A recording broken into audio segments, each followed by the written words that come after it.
So, good morning, everybody. There's Roll With It by Oasis. It's Richard Beauvoisin here on Radio Bath, right through till midday today. Always a weird ending, that one. So on A Story to Tell today, I've got Mark Jones coming in. He's sat opposite me at the moment. We're going to chat very, very shortly. It's all about hypnotherapy today and about making things positive for 2024. So I thought it'd be a great one to start the year with. If you have any questions, email in at studio@radiobath.com, or you can text Bath followed by your message to 80011. I know it's hard to take, but her mind has been made up. There's plenty more fish in the sea. Dry your eyes, mate. I know you want to make her see how much this pain hurts, but you've got to walk away now. There's the streets and dry your eyes. It's Richard Beauvoisin here until midday today. So today on A Story to Tell, we have Mark Jones, who's a hypnotherapist, and he's here today to tell us all about what hypnotherapy is and how it can help you have a really positive 2024. So first of all, good morning, Mark. How are you? Good morning. Great to be here. Thank you. Now, I'll be honest with you, I'm disappointed today. I'm going to start off with some disappointment. Okay, so I'll lay my cards on the table. So I used to go and see Mark quite a lot and thoroughly enjoyed it, and it was great. And I haven't seen him for a number of years. And every time I went to see him, he always wore the most amazing waistcoats. And he's turned up today with a scarf, which I have to say is stylish, okay, but no waistcoat. It's a bit looser nowadays, a bit looser. I'm a little bit older. we discussed as well, so I put a picture onto Facebook of Mark, and he said, I'm a slight bit greyer now, and I said, I'm slightly greyer than when I last saw you as well. Time doesn't stop. It doesn't, does it? So now, before we start, I had a question from Simon, one of the co-founders of Radio Bath here, and he asked, are you going to put me to sleep today? No, this is the big misconception. That's stage hypnotherapy. Okay, so there's a difference between... So what is hypnotherapy then? Tell us about that. Okay, so hypnotherapy is a very powerful psychological process that we can utilize to get the best out of ourselves. It utilizes visualization. And so as a hypnotherapist, I create an environment where the client is relaxed and goes into what we call a REM state, a rapid eye movement state, where we overlay positive metaphoric language. And that allows the brain to run things through before we physically do it. So we can actually create a future in our mind before we actually do anything, and we can run through the events, what the outcomes are. And so it's a really powerful process that we can utilize so that we can run things through before we do it. So people will be really scared about hypnotherapy, let's face it. I've spoken to a number of people saying, you're coming in today, and they said, I don't want to look like a chicken running around a stage. And that was their initial thought about what hypnotherapy was. Yes, it's basically, if we just understand what stage hypnotherapy or stage hypnosis is, It's a performance. And so the stage hypnotist is very clever at picking up on somebody within the audience that wants to perform. And with various cues and touching of the shoulder, what he can do or she can do is manipulate that audience member to act because they don't want to let the crowd down. Very different to hypnotherapy, where we're moving towards a more positive outcome. And another question that we get within our profession is, if you're aware of the Bourne identity, is that I'm going to turn you into a sleeper assassin. And that doesn't happen. The Russians have been trying to do this for years and years and years. We have a fail-safe mechanism in our brain that stops any negative reinforcement. So if that crosses our social boundaries of being an assassin, our brain will shut down. So I cannot program you to be an awful person. Okay. But you could program me to be a better person. Absolutely, and we all can. You can teach an old dog new tricks. Fabulous. So how did you get to kind of be who you are today then, Mark? It's been a strange journey. My background is in engineering. I was an electronics engineer, and it got me in the 80s, when I got into this, it was an exciting time of computers and handheld games. And there was this connection with technology. And as I went through my career, I was learning more and more about why some people interacted with things like cars and computers in a more positive way than others. I then got led into being a lighting designer and understanding the psychology of how lighting makes us feel safe, makes us feel empowered, and then ultimately got into smart home design, where you create theatre in your home as you create room sets and mood music and the sort of feng shui of feeling safe in your own home. On top of that, I got into sales, and that introduced me into a whole new realm of psychology. Sales is wonderful, isn't it?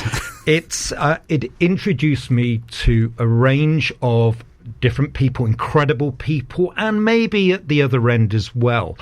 The triad of dark traits, this very small proportion of the population, narcissistic, Machiavellian, and psychopathic.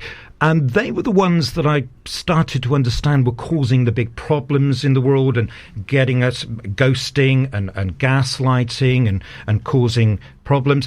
And there was this other group of people, of which I am an engineer and I am part of, is the more autistic side of people, about 12 to 15%, who have a bit of social uncomfortableness, the way that their brain processes interaction.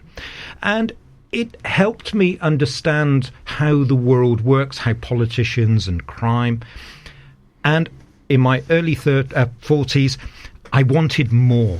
Life was leaving me a little bit empty, and I went down this rather incredible rabbit hole of learning about people. And I did a load of research. I contacted loads of therapists and counsellors on LinkedIn and through the internet and said, if I buy you a coffee, will you tell me what you do? Okay. And it became very clear, because of my problem solving as an engineer, you are trained to deal with problems. And if there are no problems, you try and find solutions to potential problems. And so I discovered that I wasn't a counsellor. A counsellor is someone where you tell the counsellor your story. And that's really important if you've never told your story before. Whereas being a psychotherapist and utilizing hypnotherapy is all about moving forward today and tomorrow, because life is for living. Life should be simple. Life should be fun.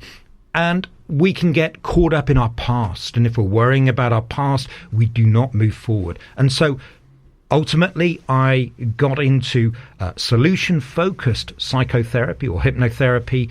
And years later, I still get up excited every morning because I don't know what I will find with my therapy room. I'm very privileged to work with amazing people. So what type of...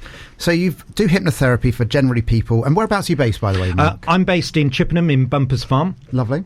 And so I work with lots of other therapists of different flavours. So it's a very lonely job being a therapist until you mix with others.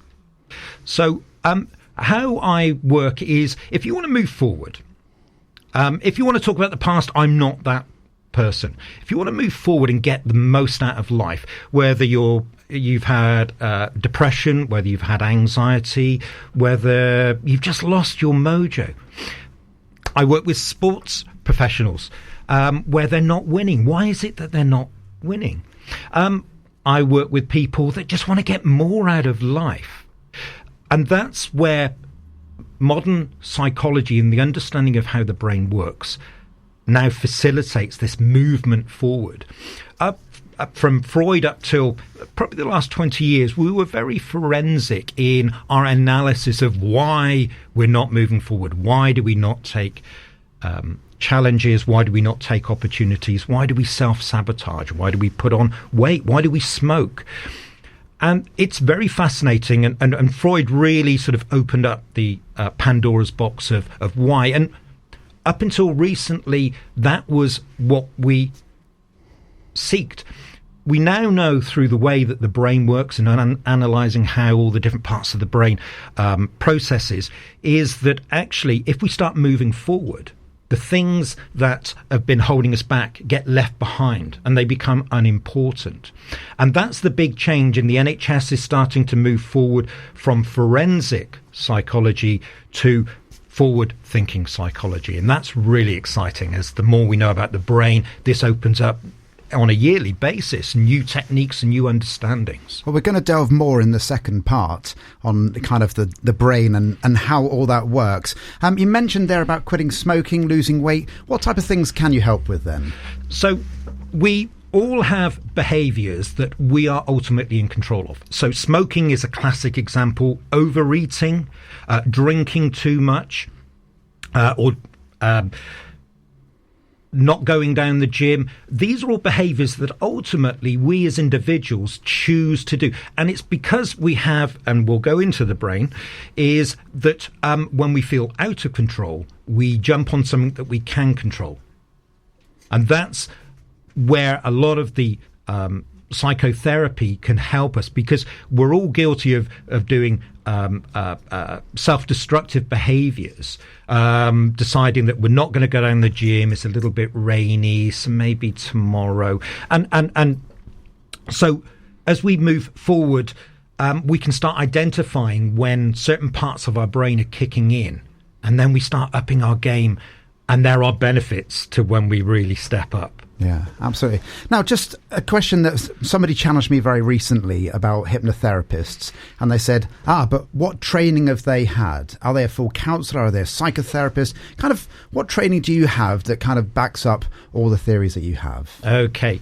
Well, I use hypnotherapy as part of a bigger picture. So it's a technique. I don't rely totally on hypnotherapy. I use lots of other powerful psychological techniques, including the miracle question, which I know that you're very particularly interested in. We're going to talk about that later. Yes. So the training I took, it was down through, there was a Bristol-based company called the Clifton Practice, very cutting edge in terms of pushing the very latest in psychology. I trained down in Plymouth, and it's a whole year of really perfecting your techniques.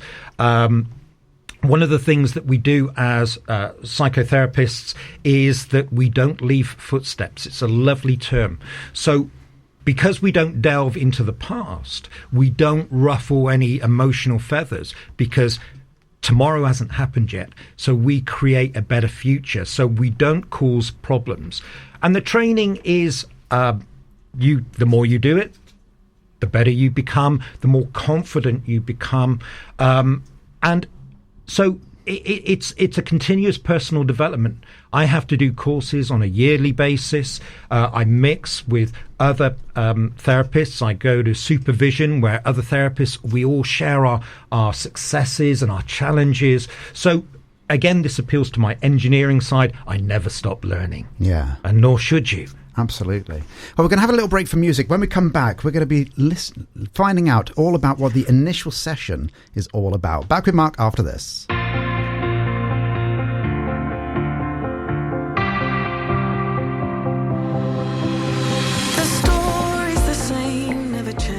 So it's Richard Beauvoisin here until midday. It's a story to tell. Mark Jones, hypnotherapist, on today. Dawn has messaged in, Mark, just to let you know. And she said, I had REM desensitization treatment for trauma. I won't say the word she's put. She said it was really amazing. If it's similar, then I've just completely bumped up my view of hypnotherapy. Yes, it is. Yes. There you go. So now referred to as EMDR, eye movement desensitization and reprogramming. Yep. There we go. Yep. So yeah, and she's really excited by the fact that the NHS are taking it on board. So yeah, thank you for that, which is all good. Right, so we're back now. So we're going to talk now about being happy. Yes, being happy. Tell me about being happy, Mark. It's not rocket science, I will say this. So when somebody comes to me and they're not in necessarily a great place, or they're a little bit lost, I normally give them a couple of minutes to tell me what's wrong, because we get very comfortable with telling the world and ourselves how miserable life can be. So I'm very conscious that 2 minutes is more than enough. Because life is for living. Life should be fun. Life should be easy. And if it's not, we've somehow made a bit of we've complicated. So when a client comes in, I always start with this every single time. So we've worked out that there are about 7 areas of happiness that we should be looking at in order to have a content and life where we step up to challenges. So the 7 areas are something that I want people to come away with thinking, actually, do you know what? I could do a little bit more on that. So shall I run through those 7 areas? I was going to say, you could run through it. You could even ask me what my status is if you want. Right, okay. So this isn't prepared, by the way. This is, and for those that weren't listening in the first part, I used to go and see Mark. So I've had this conversation with Mark. It was many, many years ago, and he's helped me enormously and still does on a daily basis, even though I don't see him anymore. So yeah, let's go for it. Let's see where it is. So what's it out of? Okay, so we use a scaling out of 10. It's easy, 10 being the most positive and 0 being at that other end. So one of the first areas of happiness that we need to consider, think of these as spokes on a bicycle wheel, and we can be great on 6 of those spokes, and if we've got a little stubby spoke, then we're cycling away through life and then clunk, and that can start distorting. So the first area, very simple, is positive thinking. So happy people are very good at positively thinking about the past, and just as importantly, looking at the future. So where are you on your positivity of thought? Positivity of thought. Okay, so I turned 50 this year. Congratulations. Thank you very much. I've survived this long, and it's quite weird to say this year. I've always been kind of happy saying it's next year, but it's now this year. Business is going pretty good. Children seem all right. I think I'm in a pretty good place. I'm going to go for a 9. A 9? Yeah, quite high. For the record, I will never be a 10 until I'm on my deathbed, because I haven't lived my life fully yet. Yeah. So I don't want to sort of hem myself in. So the next area of happiness is positive interaction. Why is this important? Well, happy people need to interact, and there's 2 main reasons for this. If we look at inner city, say, gangs, they only interact with their group. Now, when we mix with different groups of people, our work friends, and certainly with what you do, Richard, you're interviewing people, what happens is you tend to change your vocabulary for that audience. And that allows us a bit of a pause for how we present what's in our head to that audience. Now, again, if we go back to the inner city gangs, they will use a reduced language that is only communicatable amongst their own. And so when they're describing if they're really happy, there's not too many words. Where a good example of this is at work, a colleague might go, how are you doing? Oh, this same old. Now, if the boss came to you and said, hi guys, how's work? What will happen is you will put a more positive spin on it. Now, you're not lying. However, the different audience, i.e. your boss, means that you are looking in a slightly different part of the brain to say, actually, do you know what? No, it's fine. We're getting through this. I know things are busy. And so it's important that we mix with those different groups of people. Now, the flip side of this, we get to hear other people's stories. We get to hear their journeys. And what will happen is we will take away from that, do you know what? I think I could do that. Or maybe it's something that isn't directly related to my life, yet if they can do it, well, maybe I can. So in terms of interaction, doing what you do and with all your various projects, give me a number out of 10. Well, again, I interact with enormous amounts of people. I'm very fortunate to be surrounded by a huge amount of crew who support me to the nth degree. And again, I love doing all the radio stuff. Again, speaking to yourself today and all the different people. So again, I'm going to go quite high on a 9. Excellent. It's not good enough just to say I interact at work, because life is about our private life as well as our work life. So if you say I'm very high on work and not so at home, well, again, that's something that I would recommend that you look at. Okay, so socially wise, I reckon, in my workplace, I interact in enormous amounts. Socially, probably not as much as I could.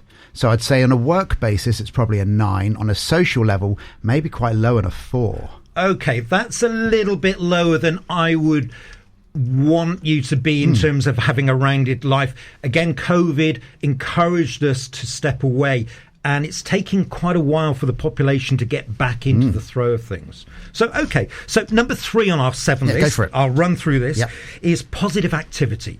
Again, this is very important for our own happiness. There's 2 areas. Is physical activity. We know that when we exercise, when we go for that walk, if we go to the gym, if we are eating healthy, our body functions better. Certainly with smartwatches that are appearing everywhere, completing your rings. We know that this is key to long life and happiness. The other side of this area of happiness is hobbies and pastimes. Happy people tend to have lots of things that they can go to depending on how they feel.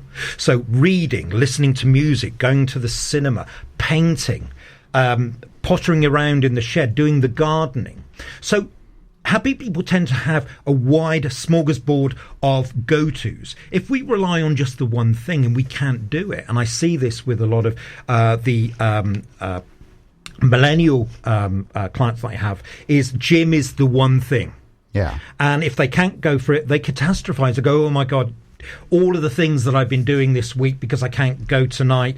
Do you know what? I don't know why I bother. And that's not, that doesn't facilitate overall happiness. Life gets in the way. So if you can't go to the gym, do you know what? Go and watch a great movie. Go and pick up a book. Go and listen to some music. So on activity, where would you say?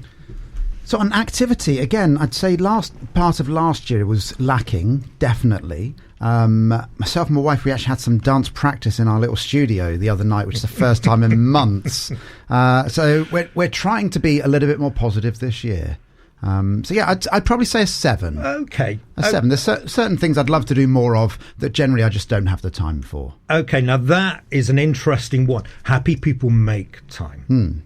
Because actually, if you're doing the things that you enjoy, the things that you have to do become easier. So I say that. This is one of the happy things that I do. Excellent. So, yeah. Excellent. So it's always a bit of a balance. It's always a bit of a balance. So number 4 on our list of happiness is confidence. Now, what we mean by confidence in terms of our own general well-being is how good are you at doing the things that you say you're going to do. So happy people are very productive. If they say that they're going to go and get their hair cut, they make sure that they do it. The other side of this is that happy people will set aside time to do nothing, to relax. Quite often I work with people that are struggling and they say, I used to read, but I don't have time for it. Well, actually, if you're more organized and you say you're going to do it, well, guess what? You're going to do it. Yeah. So in terms of productivity, and I don't just mean doing things that you have to do, it's because you also do things that you want to do and get pleasure from. Where would you say on the confidence scale there? Yeah, I'd say fairly middling. There's definitely things I'd like to do more of. But I do make time again for doing this, and I do a variety of different things. I play football every week and try and do more of that. I'm trying to arrange a singing lesson, which I would try and do. Maybe we'll do that as a miracle question later. So I'd probably say a 7 again. Okay, that was interesting. What you were just saying, there was ticking other boxes as well. Interaction, activity, and so forth. So again, when we are productive, we pull with us these other areas of happiness. So it's a self-fulfilling prophecy. However, it can work the other way as well. Don't have time, then we start making goals, and then we just live for the day. Okay, so keep going. Number 5 on our happiness list is strengths and resources. Now, I love this. There's 2 parts. And the first part, and again, I never know what people will say. The first part is how good are you at recognizing just how magnificent you are? Now, you're laughing. Interestingly, where I work with people that may have had perhaps an older parent, maybe a military parent, that question is repellent. Okay. They cowl. I will not blow my own trumpet. Yeah. Well, I had an incident recently, which I shan't talk about on radio necessarily, where I felt like there let's just say my opinion wasn't valued as much as I thought it should have been, so therefore I stopped doing what I was doing. Oh. So therefore I must have held myself in some esteem. Do you know what? Reflection and learning is part of this. It's not about being big-headed. Quite often when I work with people that are starting to build their confidence, they will actually then admit, do you know what? I'm actually a pretty good person. One of the things that we can run away from, and I would say this to the listeners, look out for the word but. Because quite often in today's language, we will say something positive and then throw the word but. So on that aspect, and you can correct me if I'm wrong on this, so I maybe if I picked it up from you, it's possible, but if somebody uses the word but in the middle of the sentence, I discount everything they've said beforehand. Yeah, they are not taking ownership. I know I'm a good friend, but I could try harder. So they're not really believing that they're a good friend because it's scary. Yeah. So just look out for that. Ideally, don't use the word but. No. Say, I am a good person, put a full stop and start a new paragraph. Okay. The other part of this area of happiness is the resources side. So how good are you at recognizing all the people around you that love you, care about you, and value you as a friend or as a colleague, and being able to ask for help? When we're struggling in life, what tends to happen is we go into a bit of a martyr. Do you know what? I'll deal with this myself. I don't need anyone else. And so what we're not doing is getting different views, different assistance. Happy people don't think twice. They'll pick up the phone, they'll message, hey, John, I've got this idea. Can we just meet up? I just want to run it by you because you've had experience. When we're struggling, we inward face and we don't reach out. And now we don't have perspective. So strengths and resources, that laugh at the start. So where are you? Where am I? Again, I do a lot. I need a lot of people's help to run the dance business that I have. So I don't really have too many problems on that, I don't think. So I'd say probably about an 8. Excellent. That's a healthy score. We're almost there on this bit. Yeah. So 6. It's one of my favourites. It's called achievement. Happy people are very recognising of their journey through life. So how I phrase it, and I use metaphor quite a lot, is to say, if I was to give you a pad of paper and a pen, how natural and easy would it be for you to write a story of your life so far? When we're in a good place, we can recognise the lessons that we've learned. We can recognise that perhaps we could have made better choices. On the back of that, we also recognise the successes and the learning and the ability to think, do you know what, I've had one heck of a journey. So if 10 was let's call the publisher and 0, you've already lost the pen. Again, I think I've had quite an interesting life. Genuinely, I do. I've done so many different things throughout my life. Some of it amazing, some of it, as always, you look back and wish you'd have made some different decisions. Life learning, of course. But yeah, I'd say probably 9. Okay, great. And then we summarise it. The last thing on the happiness list is literally happiness. With all those other areas of happiness, happiness is not just about smiling and laughing. So when we look at the bigger picture of calm and focus and forward thinking and positive reflection and being productive and passionate about the things that we enjoy, that's what happiness is. So if we were to summarize all those points into a number. Okay, I'm going to go an 8. That is a very healthy number. Yeah, I reckon I'm about there. Mark, you've explained that incredibly well. I'm guessing for a lot of people that are listening, they almost feel like they're in one of your sessions, which it's like a massive group session for everybody. So we're all therapists. We're all therapists. And a quick break, some music. Back with Mark Jones very shortly.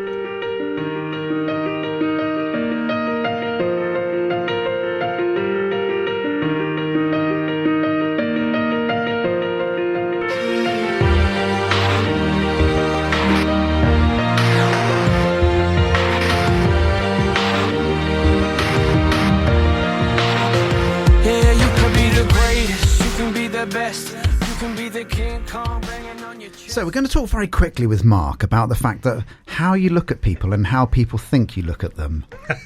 Come a bit closer to the microphone for me. We'd love to hearing your dulcet tones. Okay, so it's a question that everybody asks, are you psychoanalyzing me? And the reality is that we all psychoanalyze everybody. We have a very small window when we see somebody in order to make a decision about how we interact with that person. So one of the things that people say, you shouldn't judge a book by its cover. Well, the reality is, quite often that's all we've got is the cover. So what tends to happen is we will see somebody, and if they're looking maybe a little bit disheveled, maybe downward facing, looking down at their feet, their shoulders rounded, what will happen is we can draw a conclusion from that to say that they may not be in a good place. Now, based on our relationship with that person, we will either use a language that will say, hey, do you want to talk about it? You don't seem in a great place. Or if we're not that familiar with that person, we will just say, okay, well, take care, and I'll see you around. We have that classic thing of, if you ask, and I'm going to use the phrase, a British person, if you say, how are you? They're going to say, fine. And I've always been taught that you need to ask somebody 3 times to get the right answer. Well, as a therapist, I will never ask someone how they are. And the reason is I don't know where they're at. So if I give them the opportunity to tell me how miserable they are, it reinforces their misery. So I will say something like, so what have you been up to? Okay. What have you been doing? It's been a long time since I saw you. So where are you at with your job? So I don't allow them to rest on the negative. So going back to that question, do I analyze somebody? Yes, I do. Probably more so than the average person, simply because in my therapy room, I have a very short time in order to build up a rapport so that person is feeling safe and can trust me so that we move forward. I have a friend that works within a forensic side of things on the law enforcement. He works with the FBI. Now, he is always sensitive to the negative, the sensitivity. So he's probably a little bit more analytical than myself is all about, putting that smile on your face. So we do this all the time. Yes, we can judge a book by its cover simply because subconsciously we all portray what we are feeling internally, subconsciously. So if we are all shiny and our hair's cut and our clothes are looking sort of pressed and we're just walking tall, then we project that confidence. One of the things that comes up quite often is somebody will say, I put a mask on at work. Yeah. And that's so wrong. We've got it so wrong. Ironically, when we go to work, because we're getting paid and we're working with colleagues, actually, that's the real us. Okay. Quite often when we get back in the car and we drive home to our partner or a family, this mask comes on. And this mask is what we refer to, I certainly refer to it as the chimp. And I know that we're going to touch base on this other part of the brain. So quite often we've got it about face. Actually, when we're at work, the real self glows and the real self steps up. It's quite often when we're in a long period of struggle that our family sees the chimp side of us, the negative side, and that's the mask, because it's not really us. No. Now, I teach dancing, and just to let you know, I was talking to you earlier on, just off air, about how you've impacted not only my world, but many other people's worlds as well. And we actually ask a question, which you ask me every time that I used to go and see you. And I get people to ask this question to their partner when we very first start the night of, what good things have happened to you over the last week? And it starts the conversations off. And I've had people saying to me that they're quite scared of that question because they then have to start thinking about what good things have happened to them. And my reasoning behind it, and correct me if I'm wrong, but those that come along weekly, they know that question's going to be asked. So they start thinking about it in the car, and it might then put them in a good mood. It's very much that. And it's a really powerful technique. Ultimately, if we go into the science, and I come from a background of science, is what you're doing is you're forcing people to produce serotonin. Now, I know that a lot of your listeners are aware of what serotonin, or have heard of serotonin. Serotonin is a neurotransmitter that we must produce, and we can only produce it by the way that we think in order to get through life and to get so much out of life. So already when you ask that question, what is happening is you're turning on the floodgates of serotonin, and what that individual is doing is accessing all the memory of the last dancing moves, so that actually you are empowering that person to be the very best dancer in your classes. Yeah. So very powerful. It creates an atmosphere which is absolutely fabulous. Well, we're going to have a break for the news. When we come back, we are going to be talking all about the chimp with Mark Jones here with Richard Beauvoisin on A Story to Tell right until midday today. But I'm harder when my morning hair is a mess. 'Cause even with my hoodie on, bet I made you look. Said I made you look. Made You Look by Megan Trainor. It's Richard Beauvoisin here until midday today. On A Story to Tell, we've got Mark Jones, who is a hypnotherapist. We're now going to talk all about the brain, Mark. Oh, yes. So this is what happens on the initial session, isn't it? Yes, it is. So what we've discovered in terms of how our brain works is that if we understand the fundamentals of how our brain processes stimuli, experiences and so forth, we find it really difficult to go backwards. So what we do in the therapy room is we will do a crash course in neuroscience. And it is a crash course, isn't it? It is a crash course.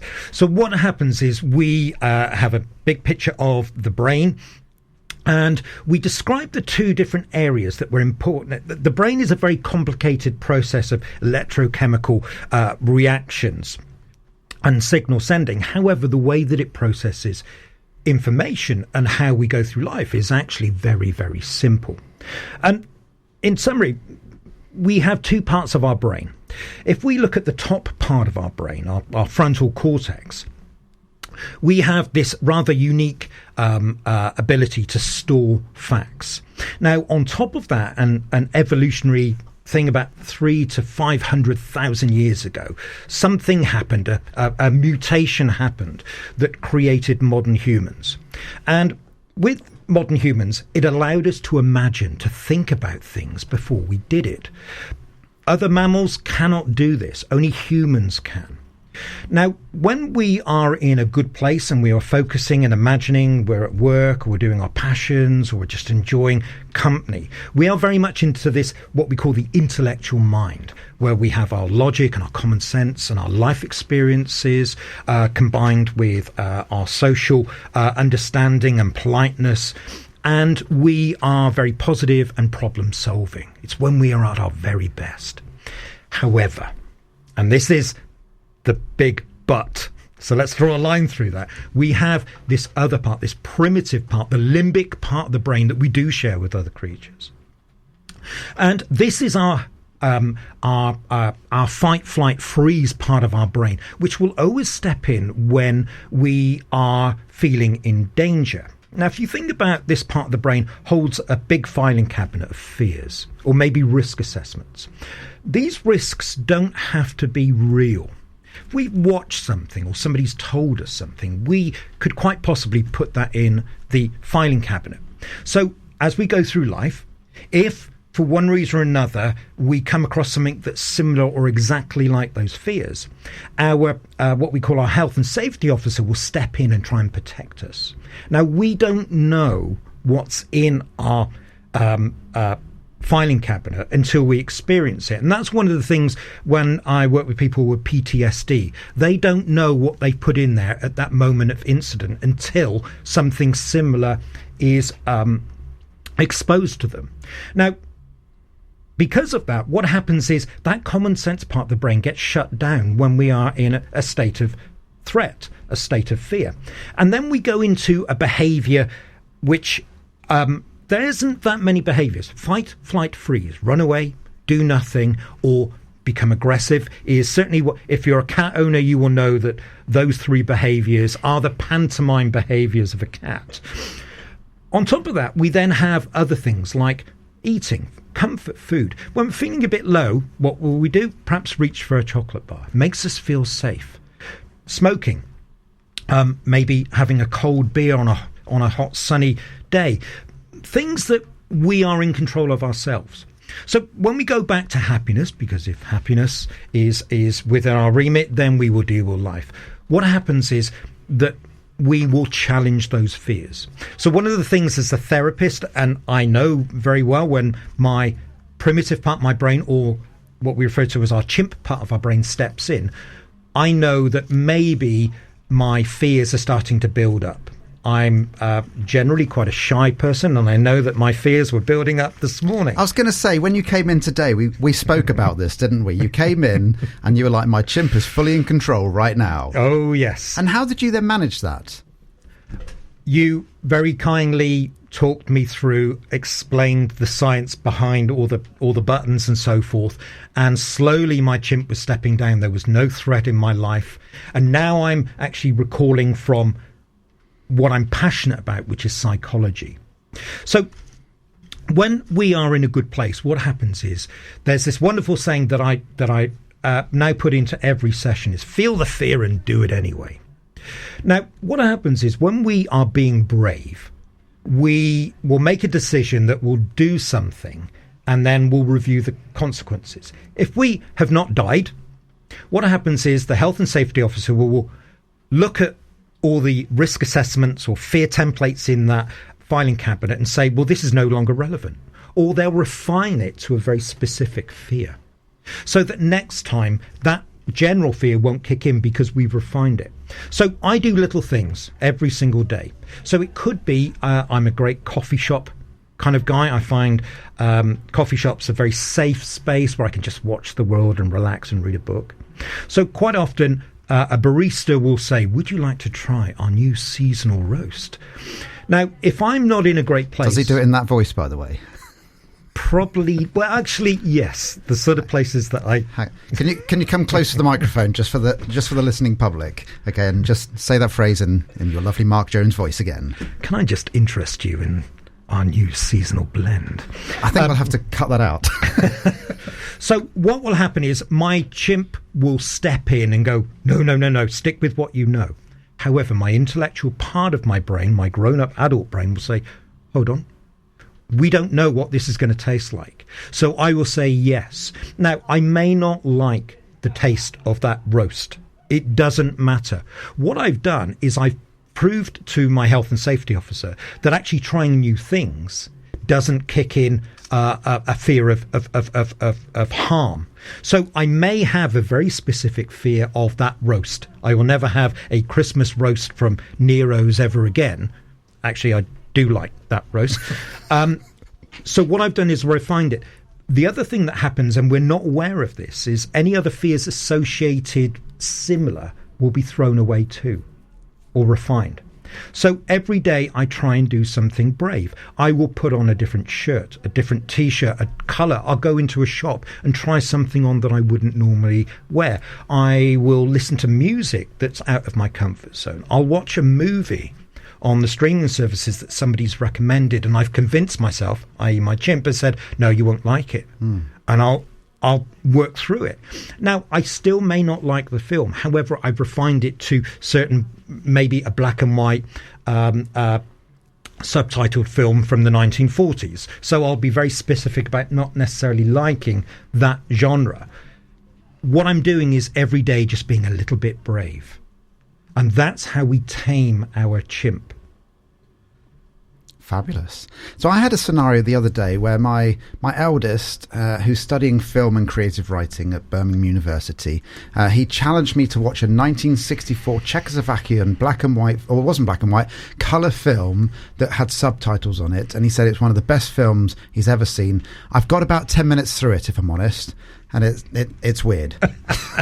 Well, that actually incorporates a number of different elements of how we process that. So what will happen is we will have a fear template of something that we are not familiar with.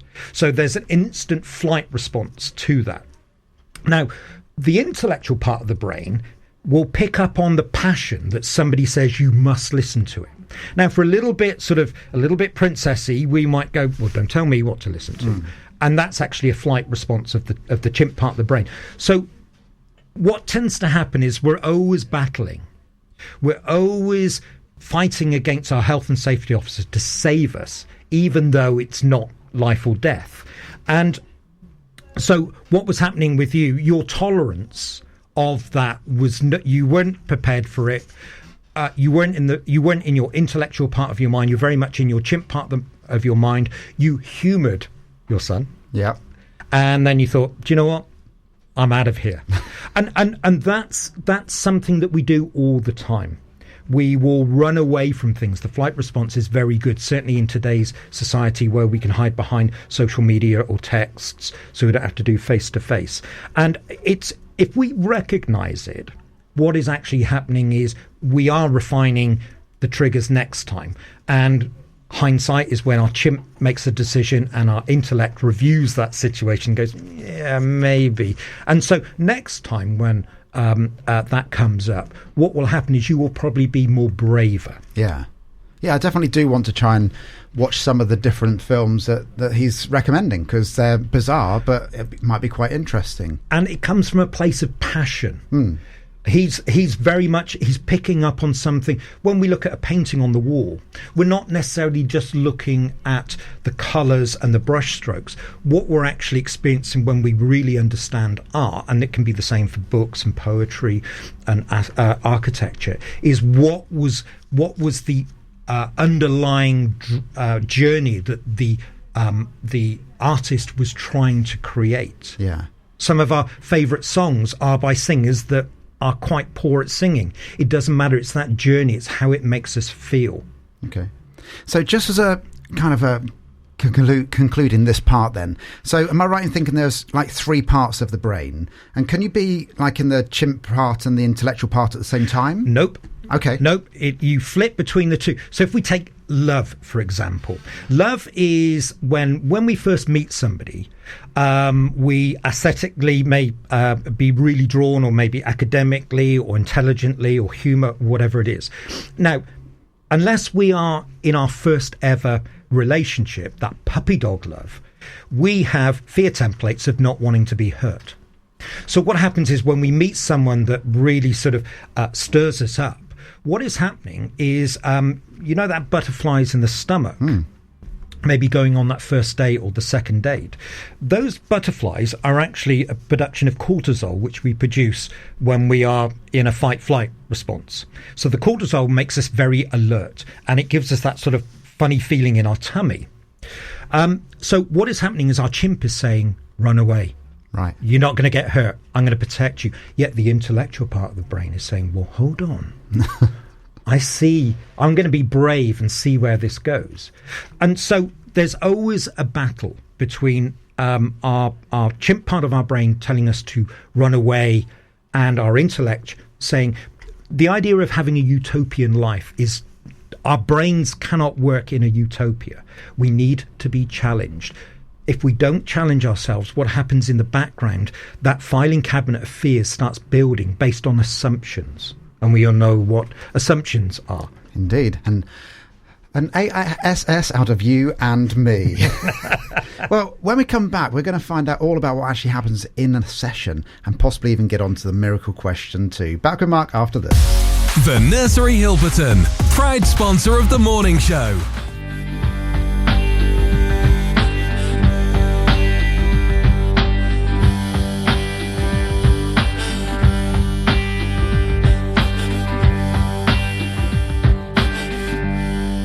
Alanis Morissette, and hand in my pocket, I saw her in Hyde Park once. She was incredible. She really was. Second album was dreadful, though. Right, I'm here with Mark Jones, hypnotherapist. Dawn Green has put a message onto Facebook. She's saying, possibly I'm taking your comment slightly out of context. The instinctive I'm not doing that response is often an ADHD trait rather than princessy. Okay, yes. And that's a fair comment. So we know that whatever is kicking us into our chimp mode is not helpful if we are not facing life and death. So the reason why I use a bit of a princess, if you picture a young child stamping their feet, I'm not going to do that. That's pretty much how our chimp behaves. And so we must treat our chimp, when it's not in life and death decisions, with a little bit of contempt. It's our inner child. Our inner child doesn't want to eat its greens. Our inner child just wants the pudding. And so when that part of our brain is kicking in and it's not in life and death, we need to step away from it and treat it for what it actually is. It's wanting us, it's the child saying run away. So regardless of the stimuli, if we then find ourselves in our chimp, then it's not going to do us any favors. And so by recognizing that, we take back intellectual control, and we're now applying maybe techniques that we've learned. We are rationalizing the situation, and now we're back into being ourselves again. So I do apologize if that seemed a little bit rough. However, the chimp is there to help us. However, if it steps in when we're not in any danger, then we should treat it with the contempt that it deserves. That's not us being us. Okay, got a question from Dot. Okay, I'm going to try and read it without my glasses, which is always quite fun on this computer screen. So she says, as you know, weight loss has been the soundtrack of my life, and I can't remember a time I have not been trying to lose weight. I can go for weeks doing really well, but then I will sabotage it. Why do I keep repeating the sabotage behavior, and how can I reverse it so I can succeed? A great question. Okay, so the reaching for food, maybe the biscuits or eating more than you would normally do, is because it's a response to the chimp seeing a threat. If we have low self-esteem, if we look in the mirror and we don't like what we see, what can happen is our chimp can convince us that it's not worth it. You might as well finish off the packet of biscuits. Now, overlaying the weight loss, and it's something that I get certainly at this time of year, is that when we are in a good place, when we are feeling intellectually strong and happy and content, our stomach has a very clear signal to tell our brain enough is enough. If we go back to evolution, if we are being hunted by maybe other tribes or by wild animals, and we see food, what happens is we are in a threatening situation, and we send a signal to our stomach to say, load up on the calories. I'm going to ignore any signals that says I'm full, so that because we don't know when we're going to eat again. So happy people are biologically unable to eat lots of food because their stomach is sending the signal. So when I work with weight loss, it's not about the actual eating less, it's about becoming happy. When we're happy, we will be more mindful about what we need to eat in terms of nutrients, enjoying food. I don't want people to stop eating. I want people to enjoy eating.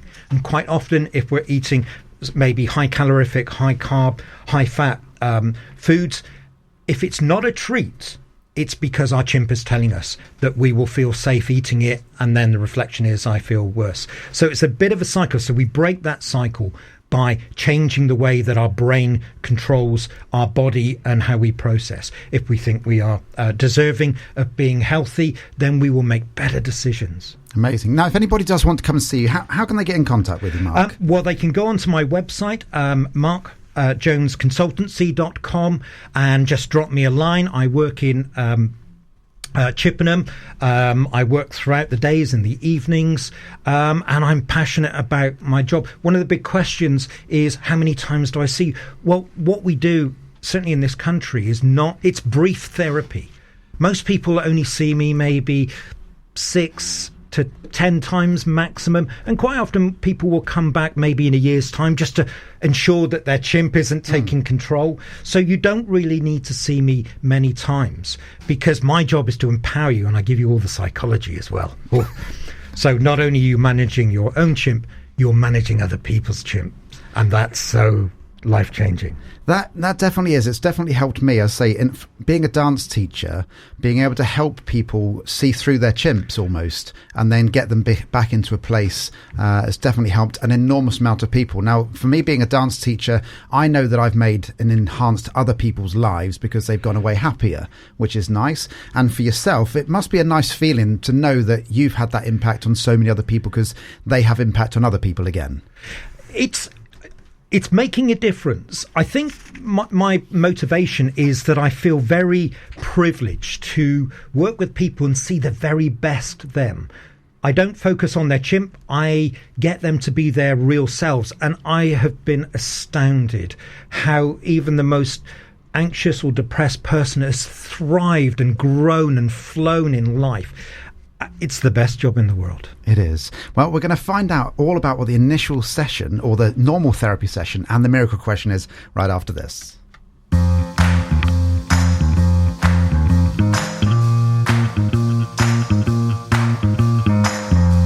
came into my life like a hurricane, blowing all the grief away like a storm. You were bad, but you were good. So we're back with Mark Jones. It's Richard Beauvoisin here until midday today with Mark Jones. Is a hypnotherapist. And we're going to talk about what happens in a typical session then, Mark. Talk us through it. Okay, so once we've understood how the brain works, and I let that gestate with my clients so that they're thinking about it, it's slowly processing. What happens is they come in and see me for the next session, which is only an hour, because we don't need any longer than that. And just like you do with your dancing class is, so tell me, what's been great? And they go, I don't know really. Okay, what have you coped with? I've got through work. It was quite tough. And then what happens is it starts leading. So what I'm actually doing is I'm getting them to produce serotonin. So even if it's a neutral question, they have to delve into their intellectual part of their brain. And now they're turning on the floodgates to serotonin. And quite often what will happen is maybe they've been drinking a little bit too much. So we go through what's been great, what else has been great. I met up with friends. And then 20 minutes into the session, they go, I don't know why I didn't say it. I haven't drunk. I haven't touched any alcohol.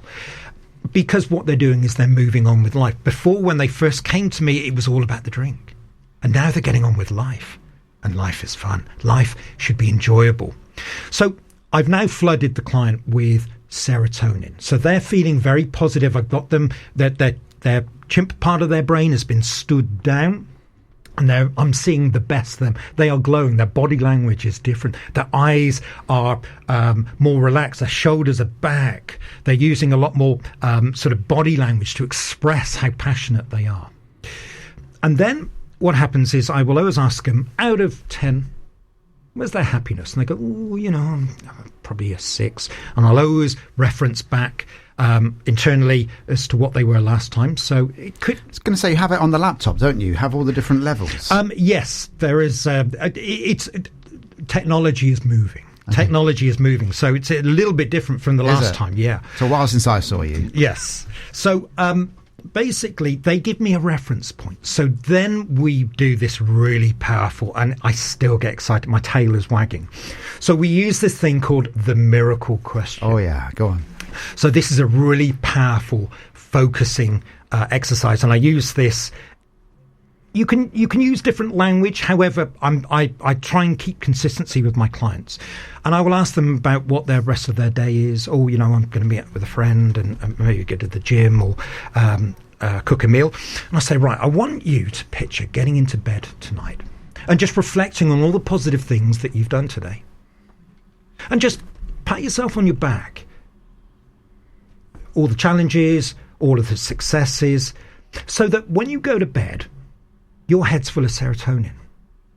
Now, between now and tomorrow morning, when you wake up, I want you to picture that a miracle has happened. Now, we don't need to know why this happens. We don't need to know how it happens, because it's not important yet. When you wake up tomorrow, something has changed. Your life has got better. You've gone from a 6 to a 7 in happiness. Now, this goal, and I always ask in the first session, where are we going with all this? If you were to cross the finishing line of coming to see me, what would it look like? So they may have lack of confidence. And so their goal, the banner across their finishing line, is to walk tall, to be proud of who I am. So I'll use their language. So if you were to wake up tomorrow morning feeling happier and feeling more confident, over this next week, 7 days, I never work beyond 7 days. 7 days is manageable. If it's longer than that, we can lose ourselves and defer. So in the next 7 days, what will be different? How will perhaps your wife know or your husband know that you were more confident? Is it the way that you think? Is it the way that you behave? Is it something you need to do that's been niggling away in the back of your mind? Do you know what? I need to do this. Or is it something that you want to do, that you've been putting off? You haven't felt that you were deserving enough. So what will be that change? And so somebody will say, well, I'll be a little bit more positive. Now, because we, as the therapist, this is the skill, is that we identify character types. We, certainly within my profession, there's a wonderful book called Warriors, Settlers and Nomads by Terence Watts. It's a really simple book. I come from a corporate background where the Myers-Briggs personality profiling is horribly complex. Well, you haven't got that time in the therapy room. Whereas this is a wonderful, the 3 major traits of behavior: warrior, settler and nomad. And so based on that, I will be more confident. Okay, so if you were more confident, what would I pick up on? Well, I'd be looking at people maybe in the face a little bit more. Okay, what about your body language? Well, I wouldn't be stooped. Perhaps I'd maybe, what would you be wearing? Well, probably I'd iron my shirt or wearing a new jumper I got for my birthday. So what we're doing is we're eliciting the detail of that confidence. It's a very small thing. Another good example is I'm going to be more organised. Now, if we are a nomad personality, we're very artistic. We're very much about the bigger picture. So what I would do is, if you were being more organised, what would that be? I'd be writing a list. So with a nomad personality, an artistic personality, what would you be writing on? Well, beautiful pad. Would the pad have lines? Would it be blank? Ooh, now they're visualising, because writing a list is a million miles from actually doing it for that personality type. And what pen? What pen would you be? Have you got a pen? Do you know, I'd buy a new pen. Now, I would never do that with a warrior. A warrior would use any old pad and maybe their computer or a big pen that's in their bag. I wouldn't go to that detail. What I would do is I would ask the warrior, and going forward, how would you ensure that you were on top of everything? And they go, well, I need to actually adapt Microsoft Office as part of my organisation. Too far from somebody that's a nomad. That would scare them to death. Yeah. Just writing beautiful text, maybe with an ink pen on a beautiful hand made notebook. That's enough for somebody who is quite artistic to be organised.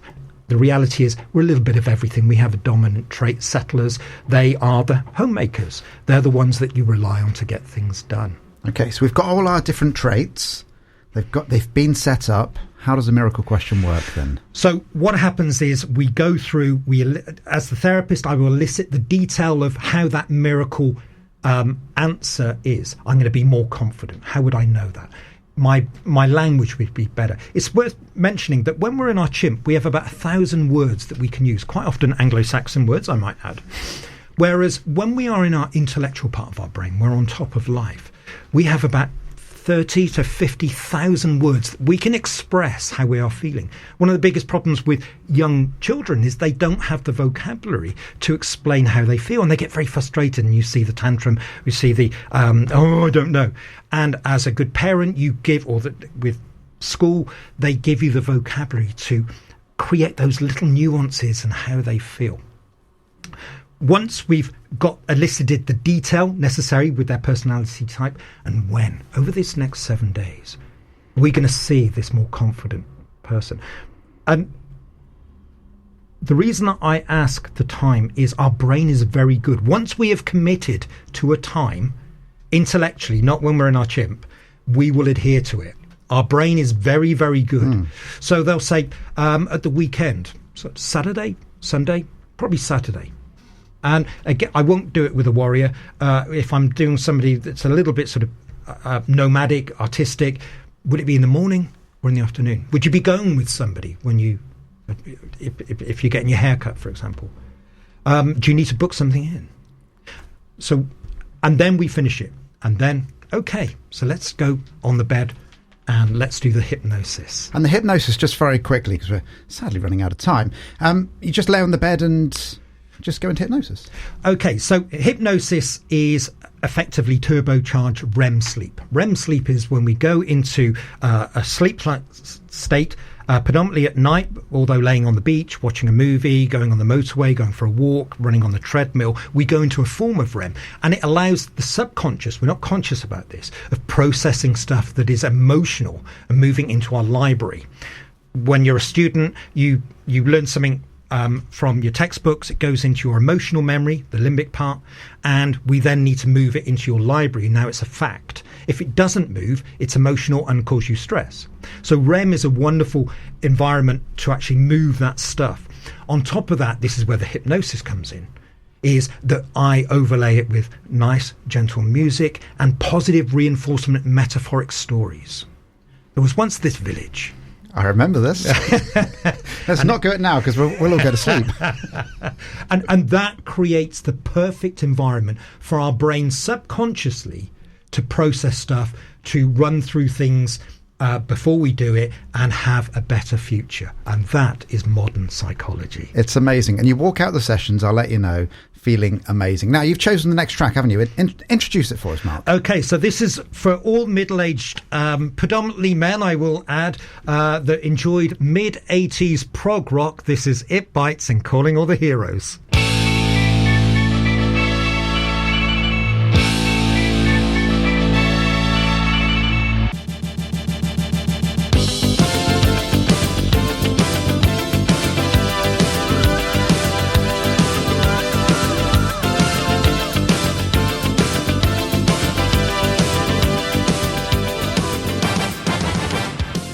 And we're back. There we go.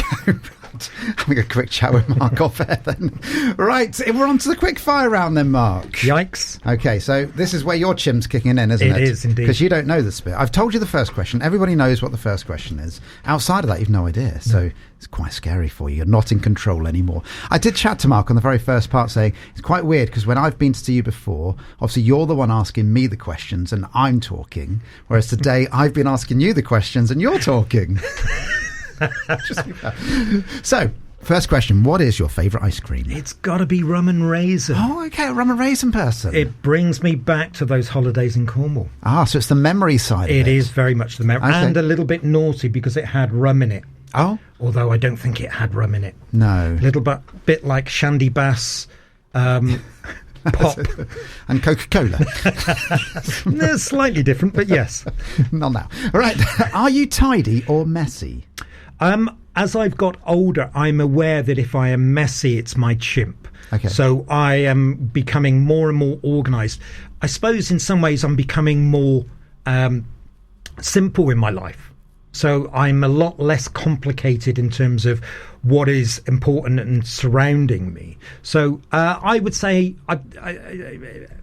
any ex-partners would say I am horrendously messy. Okay. However, I think I am pretty good, certainly for a chap. So, okay, fair enough. Love or hate roller coasters? Now that's a real paradox because the whole point of a roller coaster is to get your chimp absolutely screaming. However, because I am an engineer, I know that the roller coaster has been built with serious welds and bearings and been tested within an nth of its capabilities. So I enjoy roller coasters. However, I'm a little bit sort of passive because I know that it's not designed to kill me. Okay. So enough. Muted excitement. Now, I'm just looking down my questions here. A lot of these are quite psychological questions, so no doubt you're going to read into them what I've actually designed them for.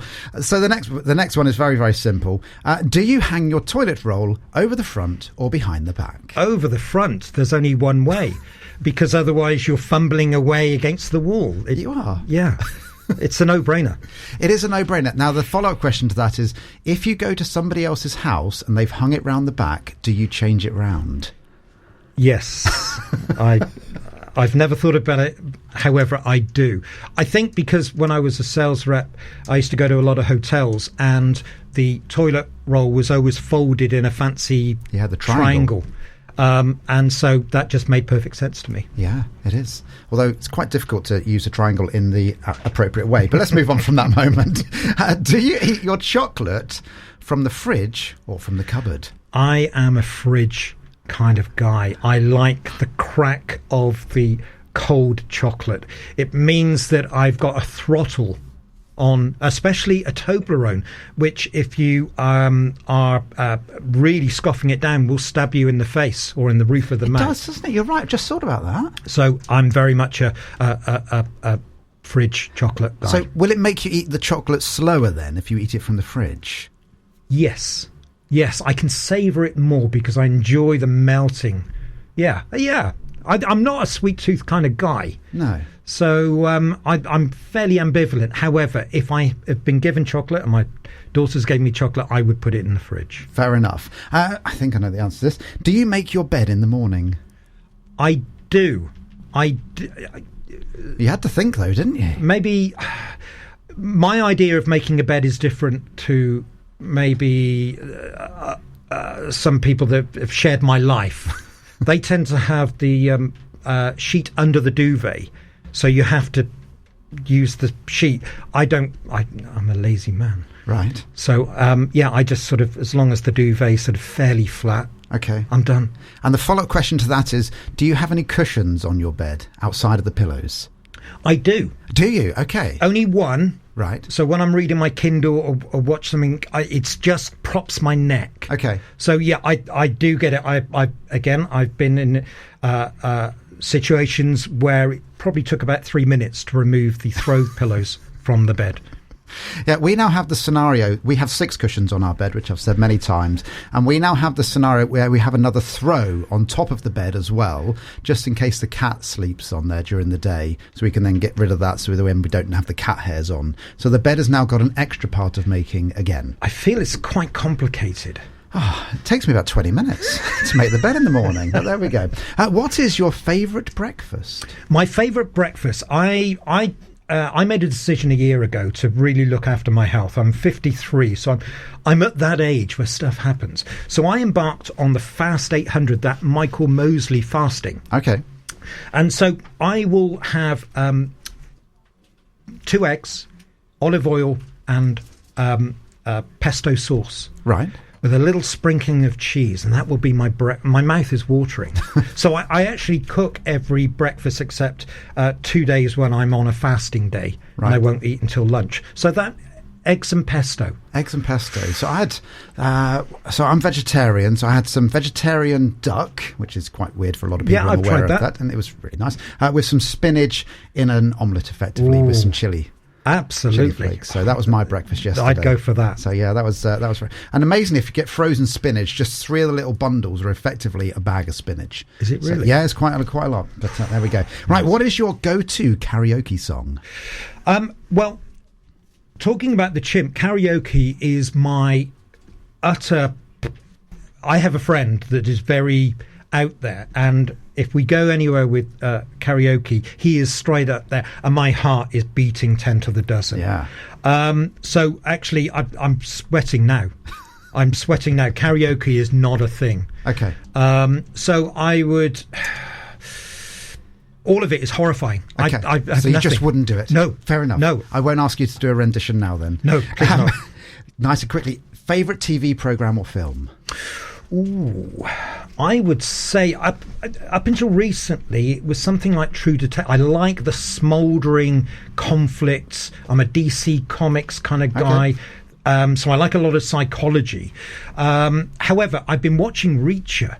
Oh, yeah. The Jack Reacher. It is terrible but great. The new one, they've got his autism because Jack Reacher is autistic. Okay, I didn't realise that. Oh, he's emotionally stunted. That's why he's always awkward. And they've got it just right. Yeah. Very analytical, very thorough, which is what you want in an investigator. However, he's horribly awkward around people's feelings. And they've got it right. No, he is brilliant. 2 questions to go then, Mark. Here we go. If you came back in your next life as an animal, which one would it be and why? It's got to be a cat. I knew you were going to say a cat. You mentioned a cat earlier, absolutely. So I knew you were going there. Sleep 16 to 18 hours a day, worry about food, having a poop, and just sort of doing nothing.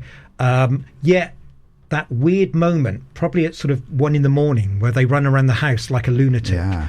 That would be my feel the fear and do it anyway moments. Yeah. So yeah. Got to be a cat. Has to be a cat. It's the most popular answer. Yeah. Now, I think you'll like this question. It's your last question, Mark Jones, hypnotherapist. Where is your happy place? My happy place, I would say it's got to be a coffee shop. Okay. Coffee shop. Well, I did all my study in a coffee shop. If I need to really produce something, I need people around me. I'm not a quiet room kind of guy. So I will find the busiest coffee shop in Bath, and I will get out my laptop and I will sit there and feed off people's energy, watch the wonderful people around here, and just be at my very best.